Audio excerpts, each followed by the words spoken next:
चलिए स्टार्ट करते हैं अकाउंटिंग स्टैंडर्ड 11। यह है effect of changes in foreign exchange rates. जब हमारी डीलिंग फॉरेन एक्सचेंज रेट्स में होती है तो हम कैसे उसको फॉरेन करेंसी को इंडियन करेंसी में लिखें, कैसे हम उस पर कन्वर्जन रेट लगाएं, तो ये सारी चीजें हम लोग कहाँ से देखेंगे? अकाउंटिंग स्टैंडर्ड 11 की हेल्प से हम ये सारा काम करेंगे। तो एन एंटरप्राइज में carry on activities involving foreign exchange in two ways।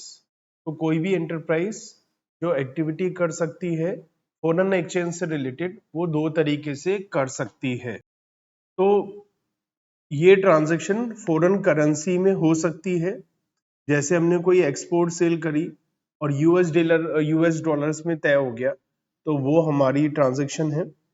या फिर हमारा फॉरेन ऑपरेशन हो सकता है, मतलब हमारा बिजनेस ही बाहर की कंट्री में है, हमारी ब्रांच है यूएसए में, तो वो एक अलग है। तो दो टाइप का हो गया कि हमने कोई एक ट्रांजैक्शन करी या हमारा बिजनेस ही इंडिया के बाहर है।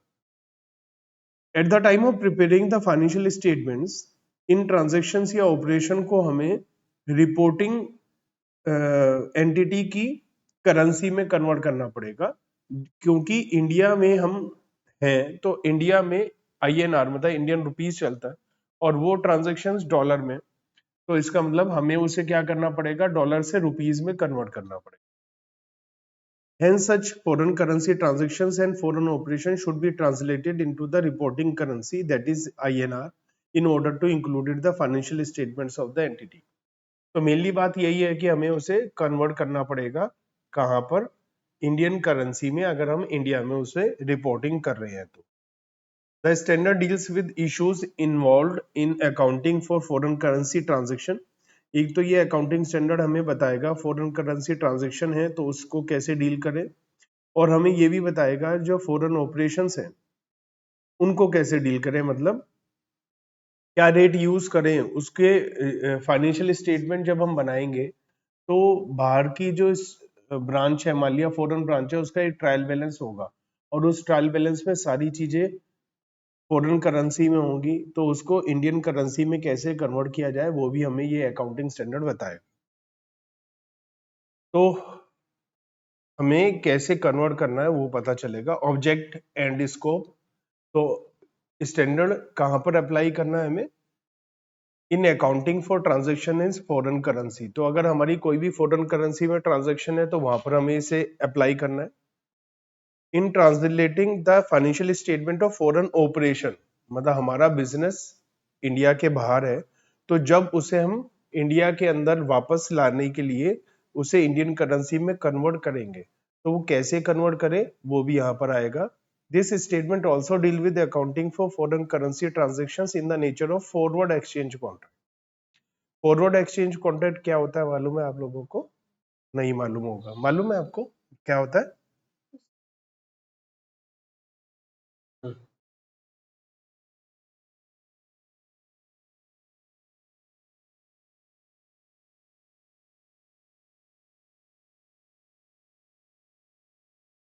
कब करते हैं हम लोग, मालूम है ये आइडिया कब करते हैं? दे- देखो देखो क्या होता है, मान लिया अभी मान लेते हैं जुलाई चल रहा है, हमने यूएस डॉलर में खरीदा भी हो सकता है, बेचा भी हो सकता है। मान लिया आपने गुड्स परचेज करा, 10,000 यूएस डॉलर में आपने सामान खरीदा और आपने तय किया जिससे खरीदा है, हमारी आदत होती है कि उधार मिल जाए, तो हमने कहा कि 3 महीने का उधार है, 3 महीने बाद हम आपको पैसा दे देंगे। अब 3 महीने बाद हमें पैसा देना है। मान लिया आज एक यूएस डॉलर मान लेते हैं 78 का है, मान लिया। अब 3 महीने बाद ये 75 का भी हो सकता है, 76, 77, 78, 79, 80, 81, 82 कुछ भी हो सकता है। अगर मान लिया ये उस समय 82 का हो गया तो हम तो बर्बाद हो जाएंगे। हमने तो आज ही दे देते पैसा 78 के हिसाब से, 3 महीने में हमें 82 देना, 4 रुपए पर डॉलर के हिसाब से 40,000 का नुकसान हो जाएगा। 10,000 डॉलर की पेमेंट करनी है और अगर ये अमाउंट ज्यादा होगी तो और बड़ा नुकसान होगा। तो इससे बचने के लिए हम एक फॉरवर्ड कॉन्ट्रैक्ट कर सकते हैं बैंक के साथ। हम बैंक के साथ पास जाएंगे और बैंक से कहेंगे कि हमें सितंबर में $10,000 चाहिए, हम 10,000 आपसे खरीदेंगे। ठीक है, तो फॉरवर्ड कॉन्ट्रैक्ट खरीदने का भी हो सकता है, बेचने का भी हो सकता है। ये सब फाइनल में पढ़ेंगे आप, फाइनल में एफएम के सब्जेक्ट में पूरा ये एक चैप्टर है। तो अब सितंबर में आपको $10,000 चाहिए, तो आप बैंक से कहेंगे हमें खरीदने हैं आपसे 3 महीने बाद डॉलर, $10,000, लेकिन रेट अभी डिसाइड कर लो। तो बैंक ने कहा $1 78.5 का लगेगा। हमने कहा फाइन। अब आज ही हमने तय कर लिया 3 महीने बाद का क्या रेट होगा, और 3 महीने बाद हम बैंक से 78.5 के हिसाब से $10,000 खरीद लें।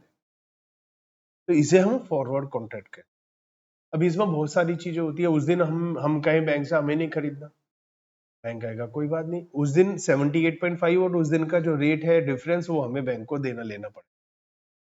ठीक है, कुछ पेनल्टीज होती है, बहुत सारी चीजें। तो मेनली है कि फॉरवर्ड, अगर हमारा फॉरेन करेंसी ट्रांजैक्शन में फॉरवर्ड एक्सचेंज कॉन्ट्रैक्ट है तो वो भी हमारा ये अकाउंटिंग स्टैंडर्ड कवर कर ले। This standard does not specify the currency in which an enterprise presents its financial statements. ये नहीं समझा रहा है कि आपको यूएस डॉलर में कन्वर्ट करना चाहिए या इंडियन रुपीज में, या आपकी इच्छा है। कन्वर्ट करने का रेट क्या लेना है वो ये अकाउंटिंग स्टैंडर्ड हमें बताने। However, an enterprise normally uses the currency of country in which it is domiciled. जहां पर कंपनी एग्जिस्ट करती है उसी कंट्री के करेंसी में ही तो कन्वर्जन होगा।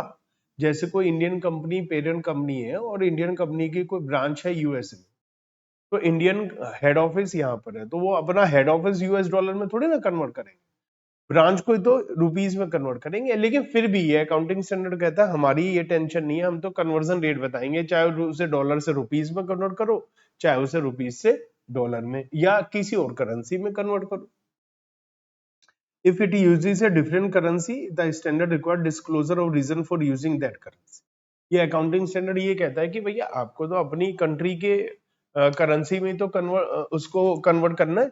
अगर आप नहीं करना चाहते कोई बात नहीं, कन्वर्ट किसी और करेंसी में करना चाहते हो तो कर लो, बट उसका रीजन आप डिस्क्लोज करो कि आप ऐसा क्यों कर रहे हैं। The standard also requires disclosure of the reason for any change in the reporting currency. ये भी बताइए कि आप रिपोर्टिंग करेंसी में क्यों चेंजेस कर रहे हैं। जैसे अभी तक तो इंडिया में है, आप तो इंडियन रुपीज में कन्वर्ट करके शो करते थे, फाइनेंशियल स्टेटमेंट रुपीज में बनाते थे, तो अब आप किसी और करेंसी में क्यों आप ऐसा कर रहे हैं। हो सकता है आपने शिफ्टिंग करी हो, बिजनेस की हेड ऑफिस शिफ्ट करा हो या कोई बात हो। For example, all Indian companies are required to present their financial statements in Indian rupees. Thus, for such entities, INR is the reporting currency. Alternatively, in case an Indian company is a subsidiary of company located in the US, अब मान लिया हमारा जो Indian company है वो subsidiary company है एक US company की, जैसे कोक है, कोका कोला कंपनी है, तो वो पेरेंट कंपनी इंडिया की थोड़ी ना है, वो तो यूएसए में है। तो पेरेंट कंपनी हो सकता है कहे कि भैया सबको यूएस डॉलर में करो, तो हो सकता है कर ले। In such case the company is required to disclose the reason for presenting the financial statement in US dollars in place of Indian rupees. In both the cases discussed above, it may be pertinent to note that the AS11 does not prescribe the currency to be used to present the financial statements. हाँ, practical purpose के लिए जैसे आपको income tax देना या सब कुछ करना तो इंडिया में है तो आपको इंडियन रुपीज में ही शो करनी पड़ेंगी सारी चीजें।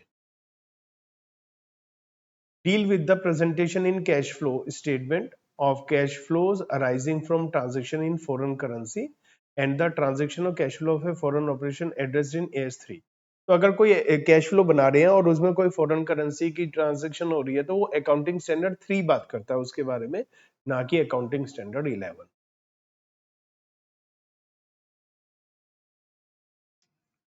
तो इसके अलावा अगर कोई एक्सचेंज डिफरेंस आता है arising from the foreign currency borrowing, to the extent that they are regarded as adjustment to interest cost.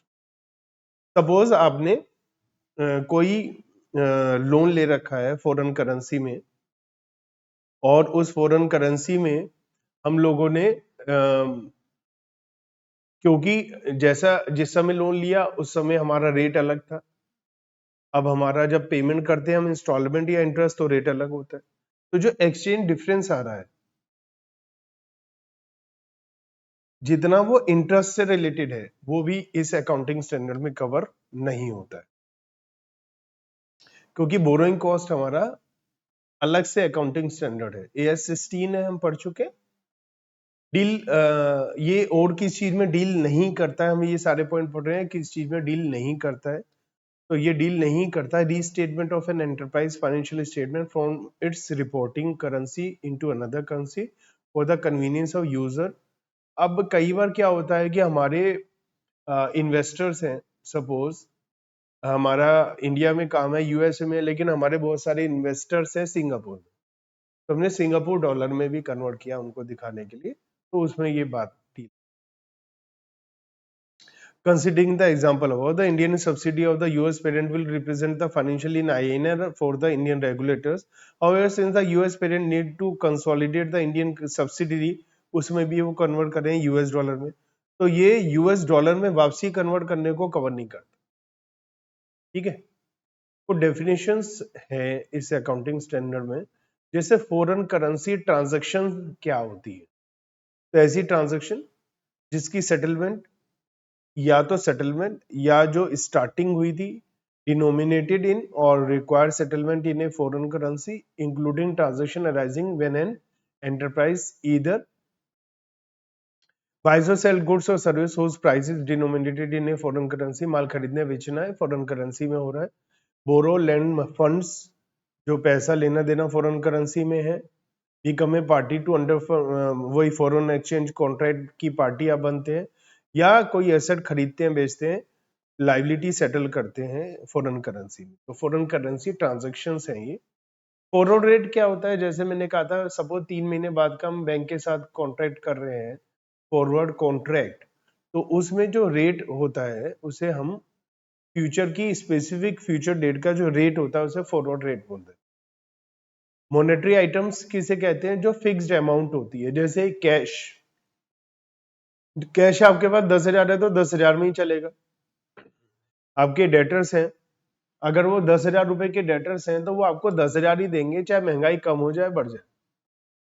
आपके बैंक में पैसा जमा है तो उतना ही निकलेगा, इंटरेस्ट अलग से मिलेगा वो बात अलग है, लेकिन अमाउंट उतना ही होगा।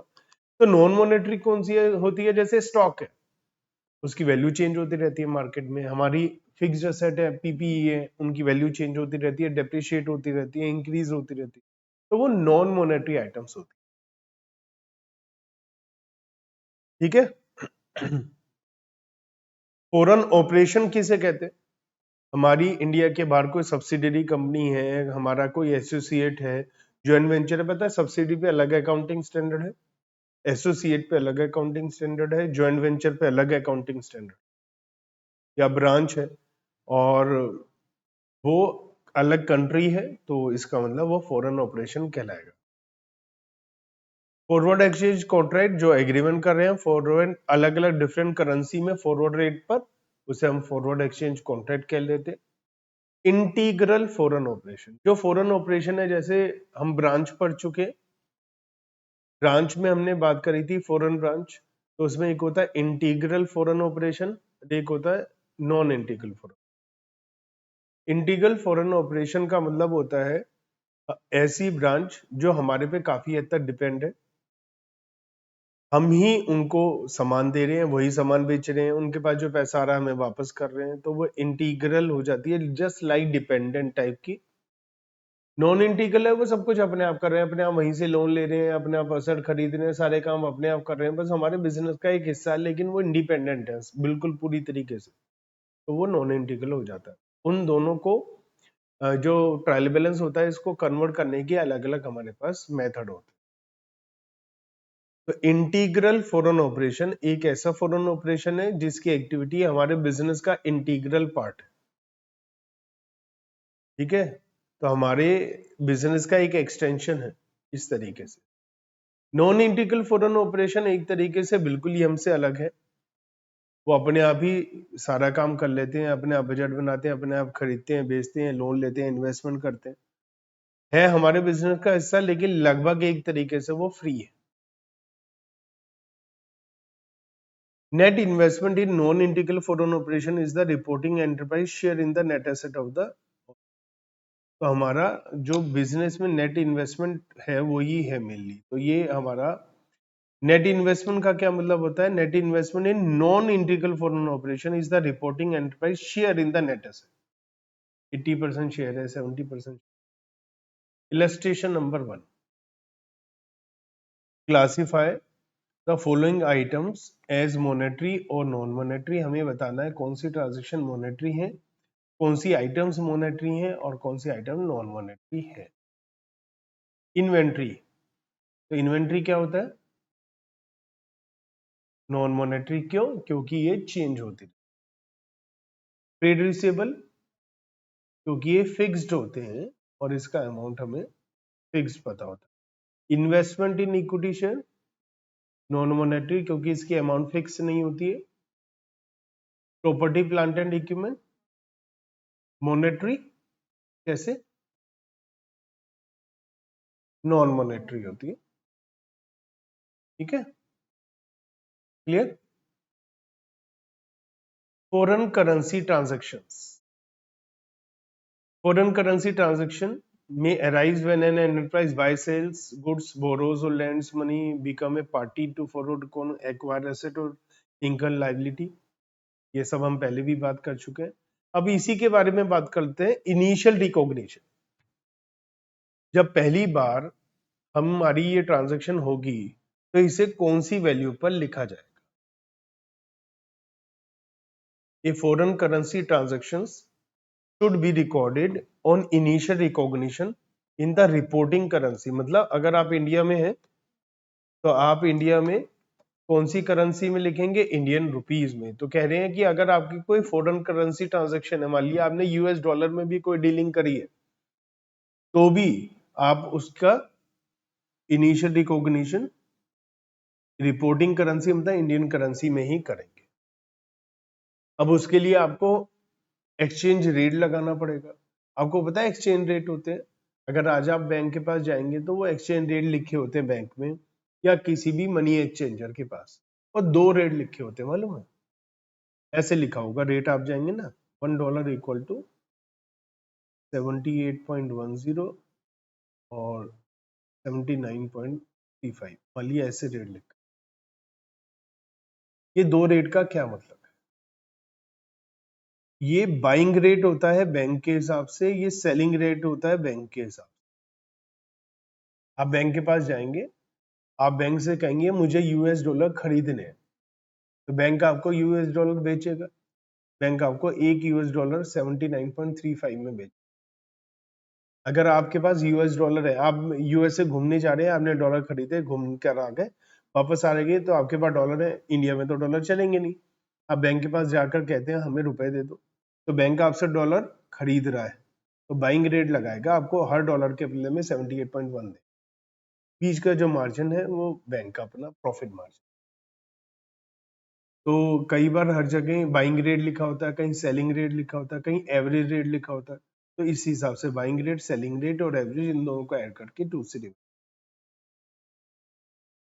तो यहां लिखा है by applying the foreign currency amount the exchange rate between the reporting and the foreign currency at the date of transaction. जिस दिन ट्रांजेक्शन हो रही है उस दिन का रेट निकालो और उस दिन का रेट को हम कन्वर्ट कर लें, यूज कर लें, कन्वर्जन कर लें। तो हमें इतनी टेंशन नहीं लेनी, वरना तो एक ओपनिंग रेट होता है, एक क्लोजिंग रेट होता है। जब मार्केट खुलती है तो ओपनिंग रेट, जब खत्म होती है क्लोजिंग रेट। तो ऐसे तो हमें तो क्वेश्चन में रेट दे रखा होगा, इस दिन का ये है, बस हम उसको यूज कर। A rate that approximate the actual rate at the date of the transaction is often used। अब आप ये नहीं देखोगे इतने बजे ट्रांजेक्शन हुई है, उतने बजे क्या है, ठीक है, अप्रोक्सीमेटली रेट चल जाएगा। आप रोज का रेट नहीं है, रोजाना ट्रांजेक्शन हो रही है, एक हफ्ते का एवरेज रेट वो भी ले सकते हो सारी transaction. For example, an average rate for a week और a month might be used for all transaction in each foreign currency occurring during that period। मतलब आप एकदम ऐसा नहीं हार्ड एंड फास्ट आज ही का ही रेट लगाना है। ट्रांजेक्शन आपकी एक आधी है फिर तो वही लगाओ, रोज हो रही है ट्रांजेक्शन तो पूरी ट्रांजेक्शन पे महीने का एवरेज भी लगा सकते हो, वीक का एवरेज भी लगा सकते हो, या डेली रेट भी लगा सकते हो। ऑप्शन दे रहे हैं कि जरूरी नहीं है आप डेली लगाओ, लेकिन अगर आप कंफर्टेबल है डेली रेट लगाने में तो लगाओ ना, क्या दिक्कत है। आजकल तो चेक भी हो जाएगा, हम कंप्यूटर पर ऑनलाइन डालेंगे, पता चल जाएगा कि कौन से दिन क्या रेट होता था, किस दिन क्या रेट था। आप किसी भी दिन का हिसाब लगा सकते हैं, पता लगा सकते हैं। आप देखिए 1980 में इस दिन क्या रेट था, वो आपके पास इंटरनेट पर 1 मिनट में आ जाए। How ever if exchange rates fluctuate significantly, तो आपको ऐसा नहीं करना। एक्सचेंज रेट में बहुत ज्यादा फर्क नहीं है तभी आप ऐसा करेंगे। अगर एक्सचेंज रेट एक जैसे से चल रहे हैं, बहुत मामूली सा फ्लक्चुएशन है तो एवरेज निकालिए, बहुत ज्यादा फ्लक्चुएशन है तो आप ऐसा नहीं कर सकते, फिर तो आपको डेली रेट जो ट्रांजैक्शन वाले दिन है वही लेना पड़ेगा। Reporting effect of changes in exchange rate subsequent to initial recognition. अब मान लिया जुलाई चल रहा है, जुलाई में हमने लिख दिया, मान लिया $10,000 का था, आज के रेट के हिसाब से हमने 7,80,000 लिख दिया। अब आई balance sheet date, balance sheet date पर रिपोर्टिंग इफेक्ट क्या हो, क्या उस दिन का रेट देखना है या नहीं देखना है, उसी पे चलते रहे या उस दिन का रेट देखें। For the purpose of showing the effect of change in foreign exchange rates, the transactions are classified into monetary and non-monetary. Monetary items are money held and assets and liability to be received or paid in fixed amount.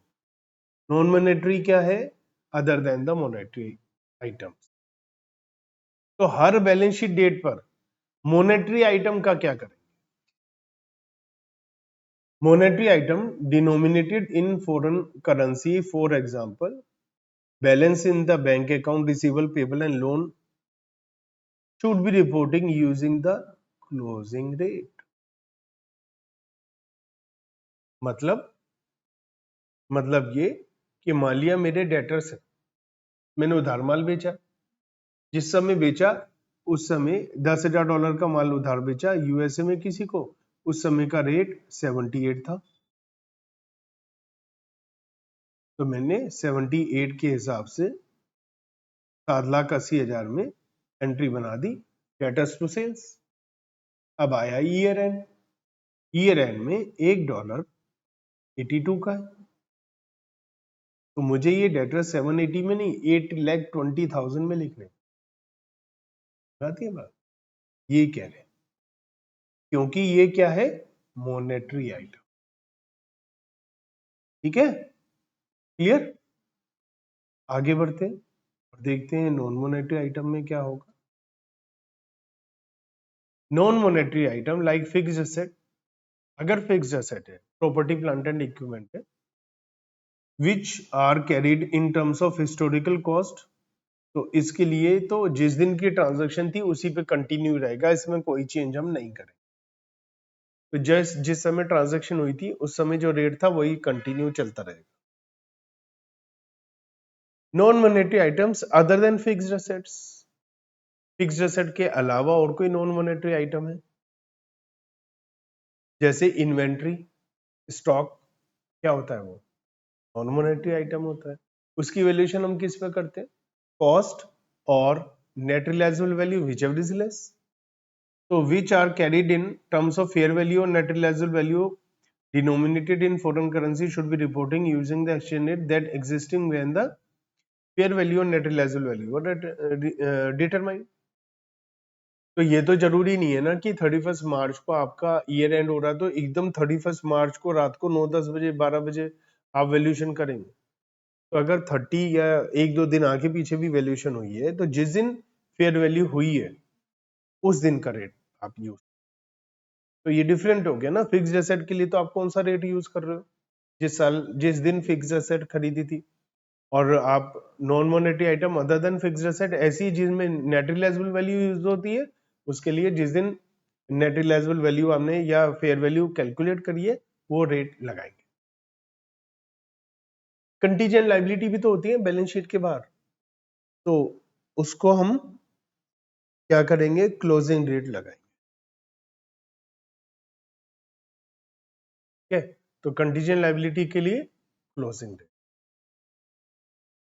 अब difference का क्या करें, जैसे मैंने कहा debtors हैं, जिस दिन हमने खरीदा उस दिन मान लिया 7,80,000 के, आज 8,20,000, तो 40,000 जो बढ़ गया उसका क्या करें।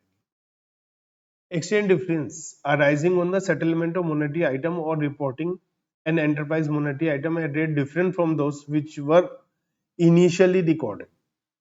तो ये क्या रखा, monetary items जो हमने इनिशियली रिकॉर्ड करी थी और अब हम डिफरेंट है। During the period or reporting in previous financial statement should be recognised as income or expense, तो इसे प्रॉफिट एंड लॉस ट्रांसफर करके जो भी डिफरेंस आएगा। Exchange difference arising on foreign currency transactions should be recognized as income or expense in the period in which they arise. It may be noted that the gain on account of exchange difference, though not realized, may be recognized the P&L। वैसे तो P&L में हम unrecognised item लिखते नहीं है, recognition principle कहता है जब तक पक्का ना हो जाए पैसा आ रहा है, लेकिन यहाँ तो हम लोग लिख देते हैं। Exchange difference results when there is a change in the exchange rate between the transaction date and date of settlement, और आप या तो जिस दिन सेटल कर रहे हैं, तो exchange difference result from there is a change in exchange rate between the transaction date and date of settlement। When the transaction is settled within the same accounting period as the in which it occurred, all the exchange difference is recognized in that period। इसी साल कोई transaction हुई, इसी साल payment हो गई, तो इसी साल ही तो सारा आएगा profit loss. However, when transaction is settled in subsequent accounting period, the exchange difference recognized in each intervening period up to the period of settlement is determined by the change in the exchange rate during that period। अब ये क्या कहना चाह रहे हैं, अब एक बार बताओ, एक ट्रांजैक्शन हुई जुलाई 24 में, उस समय रेट था 78 रुपीज पर डॉलर, ठीक है। फिर क्या आया 31 मार्च 25, हमने क्या कहा, मोनेटरी आइटम को कौन से रेट पे लिखना है, क्लोजिंग डेट पे। इस दिन रेट है 80 पे लिख दिया। अब ये सेटलमेंट हुआ इसका मान लिया मई में 81, उस समय रेट था। तो देखो जब हमने ईयर एंड पे 80 लिख दिया, तो इस जब सेटलमेंट हुआ 81 है, तो 1 रुपए ही तो अपने आप आएगा, तो ये क्या रखा जो इस पीरियड का है वो इस पे आएगा, तो ऑटोमेटिकली आएगा ना, क्योंकि हर ईयर एंड पे तो हम चेंज कर ही रहे हैं। तो यही बात यहाँ पर बोल रहे हैं। इलस्ट्रेशन करते हैं कुछ इसको समझने के लिए। इलस्ट्रेशन नंबर 2, हमने 1 जनवरी 21 को 15,000 यूएस डॉलर में खरीदा है माल, उस दिन का रेट है 75। ईयर एंड आया, उस दिन का रेट हो गया 74, और पेमेंट करा, उस दिन का रेट हो गया 73। You are required to ascertain the loss or gain to be recognized on 31st March and 31st March 21 and 22 as per the AS 11। देखो सबसे पहले तो हम इनिशियल रिकॉग्निशन करेंगे उस दिन जिस दिन का रेट है, तो हम जो एंट्री बनाएंगे, परचेज है ना, परचेजेस टू सप्लायर या purchases account debit to creditors, तो वो हम कौन से रेट पर लिखेंगे, तो 15,000 इंटू 75, तो क्या आ गया, यहाँ लिखा है केवल गेन और लॉस, तो जनरल एंट्री नहीं बनानी, तो 11,25,000 में हमने रिकॉर्ड कर लिया। एंट्री तो यही होगी, purchases account debit to creditors. अब आया ईयर एंड, ये है 1 जनवरी को, ठीक है। अब ईयर एंड आएगा 31 मार्च को। अब इस दिन का रेट है 74। तो हमारे जो क्रेडिटर्स होते हैं वो मॉनेटरी लाइबिलिटी मॉनेटरी आइटम होते हैं, क्योंकि उनको फिक्स्ड अमाउंट हमें देना है। तो क्रेडिटर्स हमारी क्या होती है, मॉनेटरी लाइबिलिटी होती है, और वो क्या है $15,000। लेकिन इसका रेट कितना हो जाएगा 74, है ना। तो 15,000 कम हो जाएंगे तो 11,10,000 हो जाएगा। तो ये 15,000 रुपए का प्रॉफिट हो गया ना हमें। तो अगर ये डेटर्स होते तो लॉस हो जाता कि पैसा कम मिलेगा, लेकिन अब हमें 15,000 रुपए का प्रॉफिट हो गया। तो ये कहाँ जाएगा, हमने क्या सीखा था, P&L अकाउंट में चला जाएगा। तो 21 ईयर एंड में जो हमारे हमारे को प्रॉफिट हो रहा है वो कहाँ चला जाएगा, P&L अकाउंट। अब आएगी सेटलमेंट की डेट 7/7/21, जो नेक्स्ट ईयर है 31 मार्च के बाद। इस दिन जो हम पेमेंट कर रहे हैं वो 73 के हिसाब से पेमेंट कर रहे हैं। तो ₹1 और कम, 15,000 और कम, तो 10,95,000 के हो जाएंगे। तो अगेन हमें 15,000 रुपए का और प्रॉफिट हो जाएगा। 15,000 रुपए का प्रॉफिट अगेन P&L अकाउंट में जाएगा। लेकिन ये जो ईयर है ये है 21-22 ईयर में 15,000 जा रहा है, और ये जो 15,000 जा रहा है ये हमारा जो ईयर है ये 20-21 ईयर में जा रहा है। तो 30,000 रुपए का प्रॉफिट हो रहा है जो अलग अलग ईयर में ट्रांसफर हो। ठीक है, आगे बढ़े अगर ये बात क्लियर है तो। Illustration number 3, A limited of India, उन्होंने सेल किया है 1 Feb 22 को 1 लाख $, और उस समय का रेट है 47.69।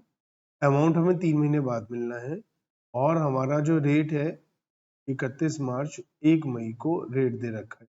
ए लिमिटेड का ईयर एंड 31 मार्च होता है। हमें बताना प्रॉफिट और loss due to fluctuation on the balance sheet date and payment date. बिल्कुल सेम वही क्वेश्चन है, बस इसमें हमने माल बेचा है, वहां पर हमने माल खरीदा था। तो वहाँ क्रेडिटर्स थे, यहाँ डेटर है। क्रेडिटर्स में अगर एक्सचेंज रेट कम होगा तो हमें फायदा होगा, बढ़ेगा तो नुकसान होगा। डेटर्स में अगर रेट बढ़ेगा तो फायदा होगा, कम होगा तो नुकसान। ठीक है, तो सबसे पहले ट्रांजेक्शन डेट पर हम इसे रिकॉग्नाइज करेंगे $1 लाख 47.69। तो ये 47,69,000 में इनिशियल रिकॉग्निशन हो जाएगी। फिर सबसे पहले आएगा ईयर एंड 31 मार्च 22 को, और ईयर एंड पर जो रेट है वो है 47.95। ये हमारे डेटर्स हैं। तो जो हमारे डेटर्स हैं ये अब हमारे 31 मार्च को हो जाएंगे $1 लाख इंटू 47.95। तो 47,95,000 के हो जाएंगे। तो डेटर बढ़ गए तो प्रॉफिट हो गया हमें। तो कितने का प्रॉफिट होगा, 26,000 का, और ये P&L अकाउंट में ट्रांसफर होगा। ठीक है, अब सेटलमेंट डेट आएगी, और सेटलमेंट डेट है 1 मई, और इस दिन का जो रेट है वो है 47.89।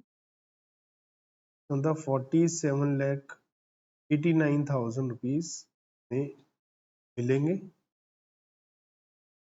तो मिलने थे, लास्ट रेट जो तय हुआ था 47.95, तो इससे कंपेयर करेंगे ना कि 47.69 से, क्योंकि इस समय बुक में 47.95 पे है, तो हमें लॉस हो जाएगा। कितने का, 6,000 रुपए का। तो 6,000 रुपए का लॉस लिख देंगे। ठीक है, ये भी क्लियर हो गया।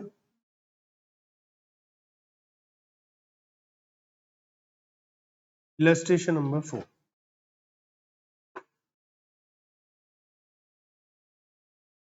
B limited imported goods worth of 2 lakh pound at the exchange rate of 71.5। Payment एक महीने बाद देनी है, उस समय रेट 71.85 हो गया। Entire stock is unsold at the end of the financial year when the exchange rate is 71.80. What should be the carrying cost of inventory? Uh, how the exchange loss be treated? तो exchange loss को हम कैसे treat करने वाले हैं? तो देखिए, हमने जब खरीदा था तो ट्रांजैक्शन रिकॉर्ड कौन सी डेट पर होगी, कौन सी वैल्यू पर होगी? तो 2 लाख पाउंड इंटू 71.5, ये ट्रांजैक्शन रिकॉर्ड होगी हमारी 1,43,00,000। ठीक है, अब हमने पेमेंट कर दी एक महीने के बाद और उस समय रेट का 71.85, तो पेमेंट सेटल हुई 2 लाख पाउंड इंटू 71.85, 1,43,70,000। तो हमें लॉस हो गया, नहीं एक मिनट, इंपोर्ट किया ना हमने, हाँ, तो हमें लॉस हो गया 70,000 का, क्योंकि इंपोर्ट किया तो हमें पेमेंट ज्यादा करनी पड़ेगी, तो हमें 70,000 रुपए का लॉस हो गया। और ये हम कहाँ डालेंगे? ठीक है, अब एक इसमें बोला है कि एक्सचेंज लॉस का क्या करेंगे, वो हमने बता दिया। दूसरा है कि इन्वेंट्री की कैरिंग अमाउंट क्या हो। इन्वेंट्री को रिकॉर्ड किस पे कर रखा है हमने? 1,43,00,000 पर। ठीक है, ईयर एंड पर, क्योंकि ये जब रिकॉर्ड करी थी ट्रांजेक्शन इतनी पे आया होगा ना, ईयर एंड पर इसकी फेयर वैल्यू निकाली जाएगी और उस फेयर वैल्यू के हिसाब से, उस दिन के एक्सचेंज रेट के हिसाब से फेयर वैल्यू निकाली जाएगी और कंपेयर किया जाएगा, जो भी कम है वो लिखा। फेयर वैल्यू हमें दे नहीं रखी, कुछ ऐसी इंफॉर्मेशन है नहीं हमारे पास। ये लिखा है कि entire stock is unsold at the end of the year when the exchange rate is 71.8। देखिए, ये मॉनेटरी एसेट नहीं है। जो क्लोजिंग डेट होता है वो मॉनेटरी एसेट के लिए यूज होता है। ये इन्वेंट्री नॉन मॉनेटरी एसेट है, इसके लिए हम ईयर एंड पर फेयर वैल्यू देखते हैं और फेयर वैल्यू जिस दिन करी है उस दिन का एक्सचेंज रेट यूज करते हैं। तो वो हमें क्वेश्चन में दिया नहीं, तो हम ये एज्यूम करते हैं कि वो इससे ज्यादा ही होगा।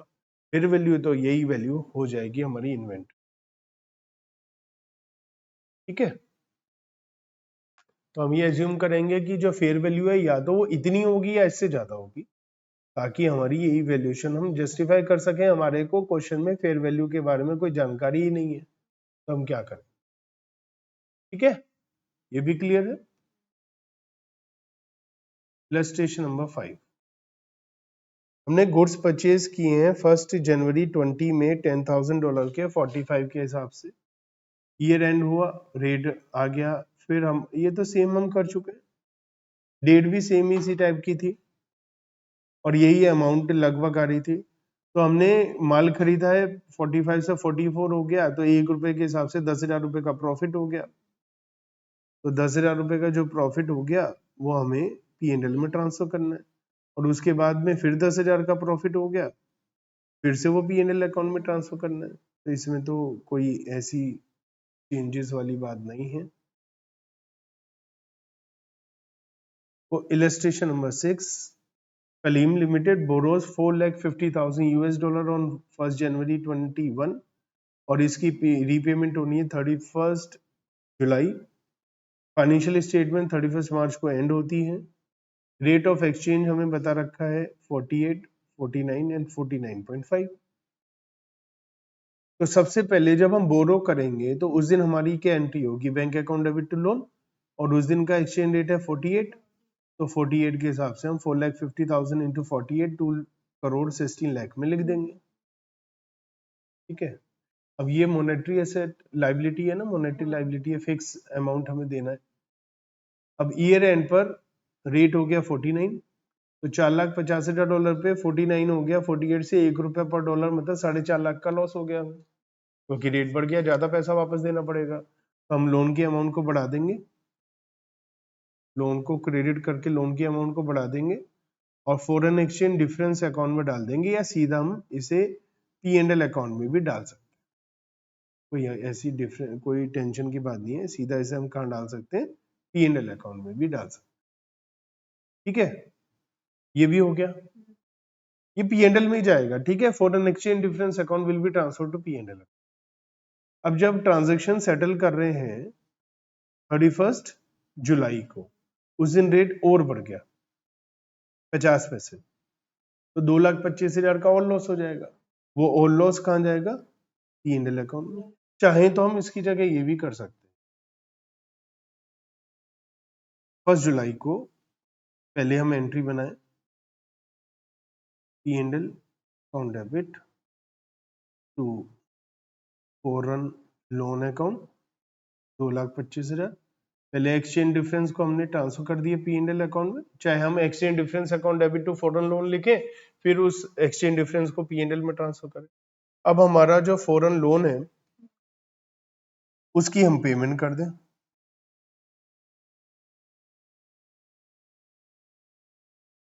$4,50,000 का था और 49.5 के हिसाब से पेमेंट कर रहे हैं, तो देखो यही आ रहा होगा 2,22,75,000। तो हम ऐसा भी दो एंट्री बना सकते हैं एक की बजाय, ऐसा भी हम कर सकते हैं।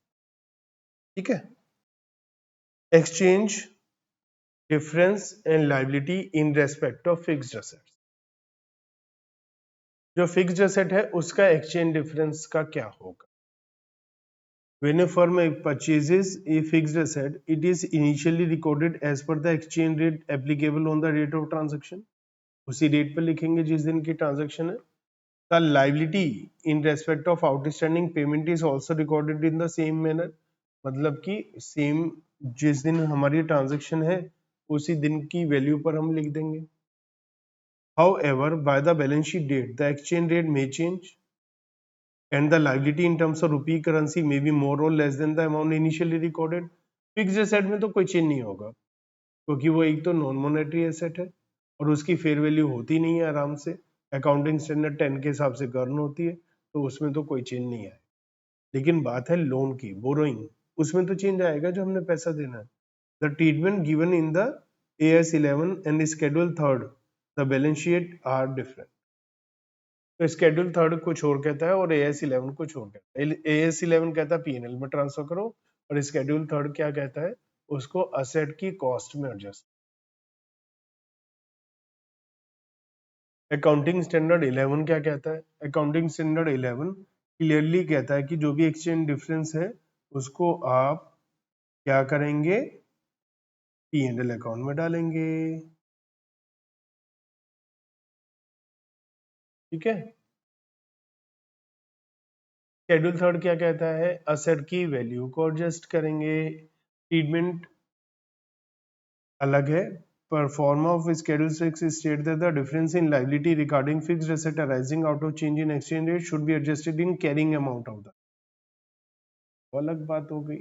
याद है जब मैं ब्रांच आप पढ़े हैं मेरे से, तो जब मैं ब्रांच पढ़ा रहा था तो उसमें शायद एक लास्ट में क्वेश्चन था, वो इसी बात पर था कि उसको मैंने दोनों तरीके से ना सॉल्व करके स्केड्यूल 3 के हिसाब से सॉल्व कर रखा है उस क्वेश्चन को, जो लोन में एक्सचेंज डिफरेंस है। उस समय शायद मैं बोलता हूँ कि ये क्वेश्चन हम तब कर लेंगे जब AS 11। तो the treatment given in schedule 6 is different from the AS 11। अब क्या करें, आप ये नहीं कह सकते कि असल में अकाउंटिंग स्टैंडर्ड जो है ना वो कानून से ऊपर नहीं है। कानून अगर कोई का बात कहता है, कंपनी लॉ कुछ कहता है, तो हमें कंपनी लॉ को फॉलो करना पड़ेगा कि अकाउंटिंग। तो कीपिंग तो अलग अलग था, तो कोई कहे कि हम तो अकाउंटिंग स्टैंडर्ड के हिसाब से कर रहे हैं, तो वो स्केड्यूल 6 के हिसाब से नहीं है। अगर इस स्केड्यूल 6 के हिसाब से कर रहे हैं तो चार्टर्ड अकाउंटेंट की मजबूरी है कि जब वो ऑडिट रिपोर्ट बनाएगा तो वो लिखेगा अकाउंटिंग स्टैंडर्ड 11 के हिसाब से इन्होंने अकाउंटिंग ठीक नहीं करी। तो keeping in view the difference, institute of chartered accountant of India issued in 2003 an announcement titled Treatment of Exchange Difference under AS 11, which state the pending amendment to Schedule 6, the companies can adopt the treatment given in Schedule 6। मतलब पुराना Schedule 6 था ना, तो अब Schedule 3 है balance sheet में। तो वो कह रहा है कि पुराना आप जो मतलब कंपनी लॉ कह रहा है उसे मान लो, और कंपनी लॉ क्या कहता है कि उसमें जो एक्सचेंज डिफरेंस है उसे असेट में एडजस्ट करना है, ना कि पीएनएल में डालना। Companies adopting the treatment prescribed in the Schedule 6 are considered to be complying with AS 11। तो अगर कोई उसे असेट में डाल रहा है तो ये नहीं होगा कि AS 11 फॉलो नहीं किया है, माना जाएगा ठीक है। फर्दर, अब ये तो पहले Schedule 6 था, है ना, फिर 2011 में जब हमारा नया अमेंडमेंट कंपनीज एक्ट आया तो उसके हिसाब से enterprise which has earlier exercise the option under paragraph 40, ये पैराग्राफ 46 में बता रखा है कि आप चाहो तो कोई भी यूज कर लो। तो अगर किसी कंपनी ने पैराग्राफ 46 में ऑप्शन चूज करा तो and at the option of any other enterprise the exchange difference arising on reporting on long term foreign currency monetary item at a different from those they were initially recorded during the period or reported in previous financial statement in so far they relate to the acquisition of depreciable capital asset can be added to or deducted from the cost of asset and should be depreciated over the balance period of asset। मतलब WDV में adjust करना है। In short इस सारी कहानी का सार ये है, ठीक है। तो अब आपने अगर कोई एक्सचेंज डिफरेंस है उसे कहाँ डाल सकते हो, असेट अकाउंट। तो can be accumulated in foreign currency monetary item translation difference account in the enterprise financial statement and amortized over the long term period। तो आप चाहें तो इसको एक अलग अकाउंट में डाल के भी amortize कर सकते।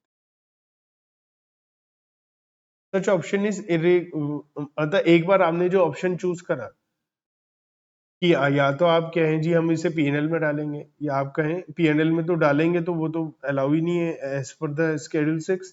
तो वो क्या कर रखा है, आप कोई भी ऑप्शन ले इरिवोकेबल है। तो आपको क्या करना है कि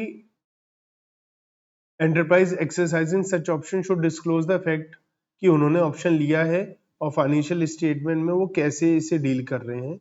आप अलग से रिजर्व बनाकर डाल रहे हो या एसेट में डाल रहे हो, ये सब एक बार आपको बताना है। तो इसके ऊपर इलस्ट्रेशन हम करते हैं। Illustration 7, C limited purchased fixed asset 6000 lakhs. हम 6000 बोल रहे हैं, लैक्स से आगे लैक्स से लिख देंगे। 1 अप्रैल 25 में इन्होंने एक मशीन खरीदी है, फिक्स्ड एसेट खरीदी है 6000 की। इसके लिए इन्होंने लोन लिया है जिसकी 3 इंस्टॉलमेंट है इक्वल। एक्सचेंज रेट $1.40 का है और 45 का है, 1425 और 31 मार्च 26 को, ठीक है। फर्स्ट इंस्टॉलमेंट हमने जो दी है वो 31 मार्च 26 को दी है और डेप्रीशिएशन है 20% WDV मेथड्स। तो हमें बताना है कि इस ट्रांजैक्शन की अकाउंटिंग कैसे करी जाए। तो इनिशियल रिकॉर्डिंग तो 6000 लाख पे होगी और उसकी हमें कोई टेंशन नहीं है, रुपीज में ऑलरेडी दे रखा है। लेकिन इसके लिए हमने लोन लिया है। तो लोन कितने का लिया होगा हमें पता है, जब 6000 लाख रुपए का लोन है और उस समय रेट 40 रुपए का है, तो हमने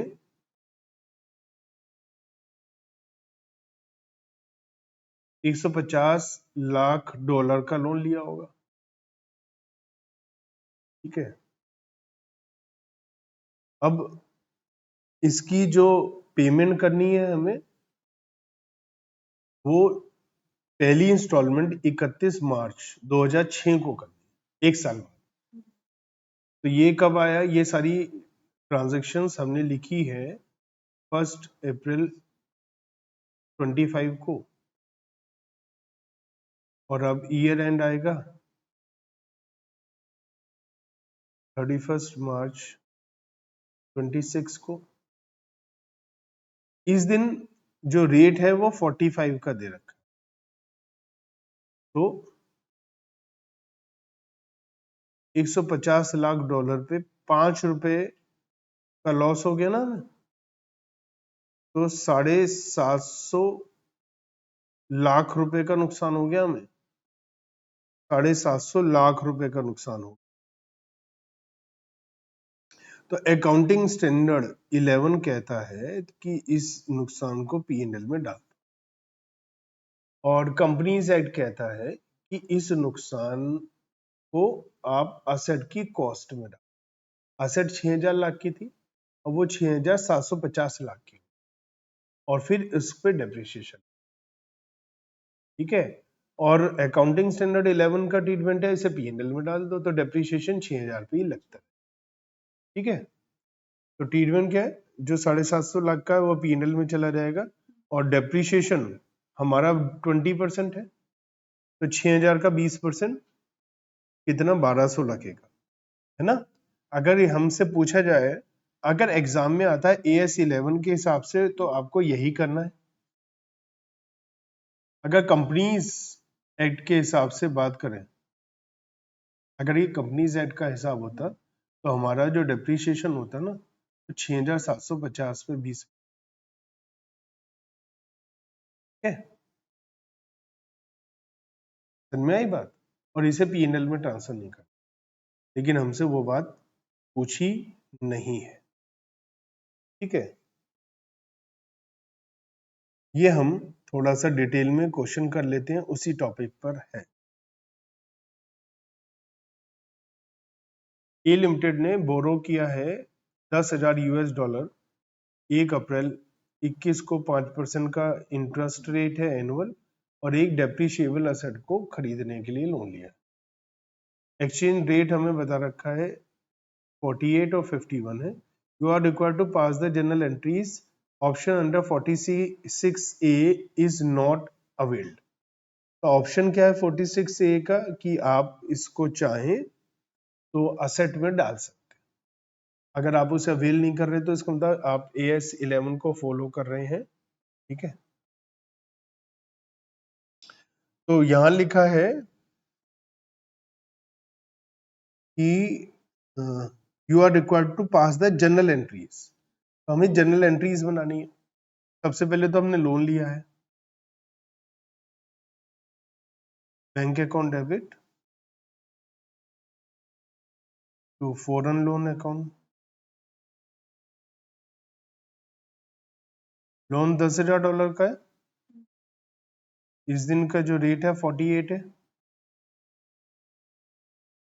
तो 4,80,000 का लोन ले लिया,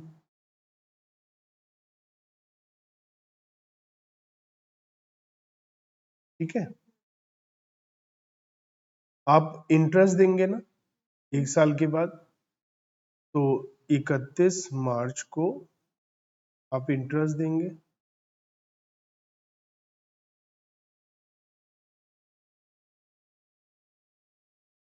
आपने $10,000 का लोन लिया हुआ है, और उस पर रेट ऑफ इंटरेस्ट है 5%, तो कितने का आपका इंटरेस्ट हो गया, $500। और इस दिन का एक्सचेंज रेट क्या है 51, तो कितना हो गया 500 इंटू 51, 25,500। तो 25,500 रुपीज से आप इंटरेस्ट दे देंगे, इंटरेस्ट या फाइनेंस कॉस्ट अकाउंट डेबिट कर देंगे आप ना। अब लोन आपका 4,80,000 का था, लेकिन उस पे 3 रुपए के हिसाब से 30,000 का आपका नुकसान हो गया, क्योंकि लोन की अमाउंट बढ़ गई है। तो इस लोन को आप, जो लॉस हुआ है, इसको आप P&L अकाउंट में ट्रांसफर कर देंगे। P&L account debit to foreign loan account, या आप यहाँ एक्सचेंज डिफरेंस अकाउंट डेबिट लिख सकते हैं, फिर उस एक्सचेंज डिफरेंस को P&L अकाउंट में ट्रांसफर कर, ठीक है। तो टेंशन है इसमें आपको, यहाँ लिखा है in this case since the option 46A is not availed the exchange loss will be recognise in the P&L account, उसे P&L अकाउंट में ट्रांसफर कर दिया जाए। सेकंड है कि 46A को अवेल कर लिया, तो 46A को अवेल कर लिया तो हम लोग क्या कर देंगे, इसको जो 30,000 का जो डिफरेंस है उसको हम property plant and equipment account में डाल देंगे। तो लोन की अमाउंट की एंट्री बिल्कुल सेम है और इंटरेस्ट की एंट्री बिल्कुल सेम है। ये P&L अकाउंट में डालने की जगह कहाँ जाएगा, property plant and equipment account चला जाएगा। ठीक है, और सारी चीजें तो सेम ही है। ठीक है, अब जो हमारी डेप्रीशिएशन लगेगा वो हमारा 4,80,000 प्लस 30,000, मतलब 5,10,000 के ऊपर डेप्रीशिएशन लगेगा। थर्ड पॉइंट क्या लिखा है, the loan was taken to finance the operation of the entity and not procure a depreciable asset, कि आपने इसको डेप्रीशिएबल एसेट के लिए नहीं लिया, आपने नॉर्मल लोन लिया। तो लोन लेने की तो हमारी सेम एंट्री है 4,80,000, और इंटरेस्ट देने की भी हमारी एंट्री सेम है। ठीक है ना, और यहाँ लिखा है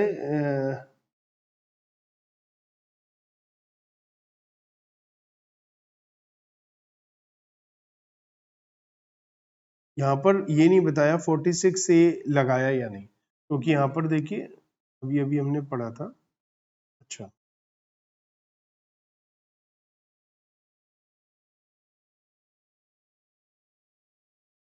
according to it, respect of accounting period commencing on the enterprise which had earlier exercised option under 46 and at the option of any other enterprise, the exchange difference arising on reporting of long-term foreign currency monetary items at rate different from those which they were initially recorded during the period or reported in previous financial year insofar they relate to the acquisition of depreciable capital asset can be added to or deducted from the cost of the asset and should be depreciated over the balance period।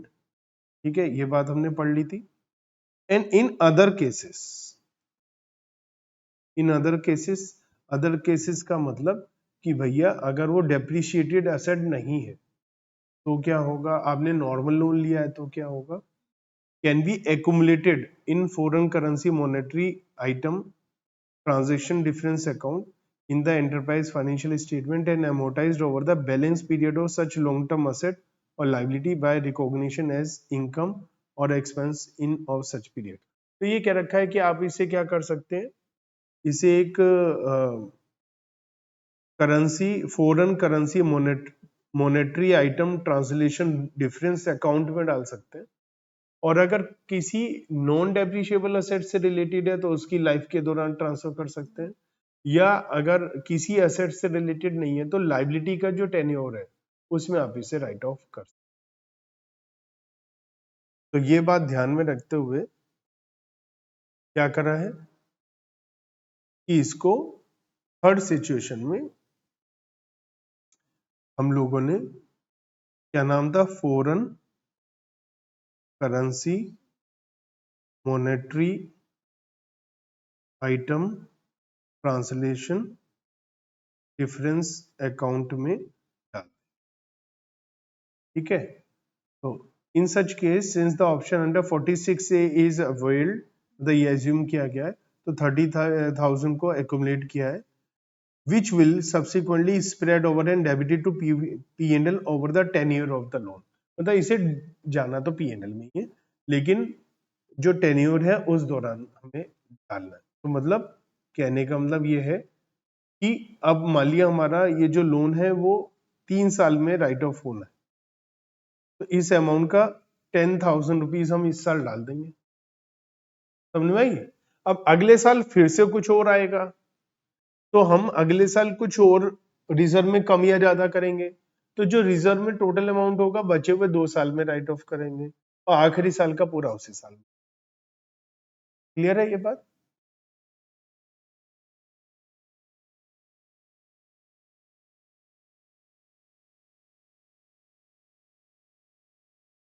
Classification of foreign operation है integral और non integral है, इसे हम next class में करेंगे।